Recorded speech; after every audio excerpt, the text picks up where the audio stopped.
Sveiki! Šajā video pastāstīšu par to, kā uzstādīt Aventos HF paceļamo sistēmu. Tātad man ir izveidots skapītis pēc maniem izmēriem, paneļa biezums 18, man vajadzīgie uzlikumi. Skapītis man ir diezgan liels, es zinu, ka man vajadzēs 3 mehānismus. Tātad, ko es daru? Es uzstādu centrālo paneli un uzstādu plauktus. Tā, uzstādu plauktus.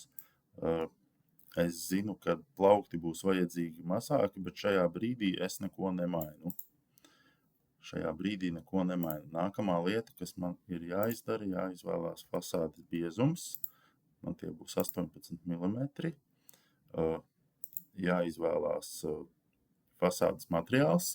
Šoreiz būs MDFs, jo katram materiālam ir savs svars, un tas ir svarīgi, lai programma aprēķinātu pareizo fasādes svaru un izvēlētos pareizos mehānismus. Tad es sadalu fasādi 2 vienādās daļās. Lūk, skapīts tagad ir gatavs, lai uzstādītu paceļamo mehānismu. Velkam iekšā un programma atvērs logu, kurā mēs varēsim izvēlēties visus mums vajadzīgos parametrus. Lūk, programma vēlreiz liek pārliecināties, ka fasādes materiāls ir izvēlēts pareizi, un, lai varētu turpināt, tas ir ļoti svarīgi. Tātad es izvēlos gaišu pelēku uzliku komplektu un izvēlos mehānismu ar skrūvēm kokam. Tātad nākamais viras man būs uzskrūvējamas ar horizontālo pamatiņu, arī starp fasādēm būs uzskrūvējams viss. Tā, šeit neko nemainam. Viss viras ir tā, kā mums ir nepieciešams, un spiežam turpināt. Es pievienošu arī šoreiz servodrēvu pacelšanas mehānismu un viras dekoratīvās uzlikas galvē.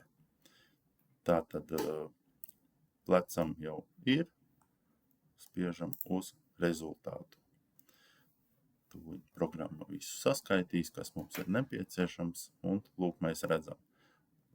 Mums ir nepieciešami 3 mehānismi, 3 sviras, uzliku komplekti 2, mums vajadzīgās viras uz mūsu skapīti, arī servodrēvu mehānismi būs 2, un spiežam iesniegt. Programma tūlīt tās visu pārbaudīs, vai mums viss ir kārtībā, kā vajadzīgs.